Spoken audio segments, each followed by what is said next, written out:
And final 3:30 game, we got UNLV, who's 6-0, traveling on the road to Boise State, who's 4-2. Boise State actually favored by 12.5 points on FS1. Anthony Calantria has gone 109 and 160, thrown for 1,403 yards, 10 touchdowns, 3 interceptions. Jaden Thomas has had 72 carries for 577 yards and 6 touchdowns. And Jaden Bradley's had 28 catches for 493 yards and 2 touchdowns. Maddox Madsen for the Broncos gone 122 of 200, thrown for 1,570 yards, 11 touchdowns, 5 interceptions. Dylan Riley's had 71 carries for 494 yards and 3 touchdowns. And Chris Marshall's had 19 catches for 344 yards and a touchdown. Boise State is 11-3 against UNLV all time. Last 9 games have gone to Boise State from 1977 to 2024. They have never gone, UNLV's never gone on the road and beaten Boise State. So, first time for everything, I suppose. UNLV has actually dominated one-possession football games. They're 3-1 when it's been close against the Broncos. But Danielson is 3-0 against UNLV during his tenure here as a Boise State head coach. Again, UNLV gave us a show last week. If you did not watch it, UNLV played probably one of the more interesting games last week, an absolute shootout against Air Force. And that's what's kind of fun about this UNLV team. They're 6-0, but 4 of them have been just by the skin of their teeth. And, eventually they're going to get got. But, man, has it been a fun ride outside of that. I don't know if you remember, but Idaho State in week 0 was an absolute thriller. UNLV can play some offense, man. A couple weeks later, they played an absolute thriller against Miami, Ohio.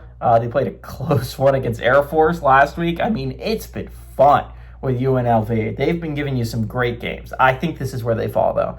Boise State is probably the best team they're going to play from here on out. Hawaii is going to be an interesting one. And again, UNLV can make it close against anyone. Let's keep this in mind. Oh, and UNLV beat UCLA by 7. So it's been really close games for the vast majority. Of 4 of the 6 games they've won by 1 possession scores. So again, UNLV can make it close against anyone. Let's keep in mind that Miami, Ohio is not a good football team. Air Force is not a good football team. But UNLV can keep it close with just about anyone, and that's like a good thing and a bad thing. They have the offense to beat almost anyone, but they have the defense to lose to literally almost anyone. This is where I think they fall. I think Boise State has had their number. I think they continue to have their number. UNLV just cannot go on the road and win in Boise. It's just not something they can do. Again, UNLV is the best shot of a conference sending a team that's not from the American. The American kind of probably is going to be the one to send a team. Again, outside of UNLV, the only other teams that have a realistic shot is like maybe James Madison from the Sun Belt, thanks to Old Dominion falling last week. Old Dominion was the best shot outside of UNLV and the American. Outside of UNLV, maybe San Diego State. If they go on a run, they could do it. They have a win over a Power 4 team in Cal.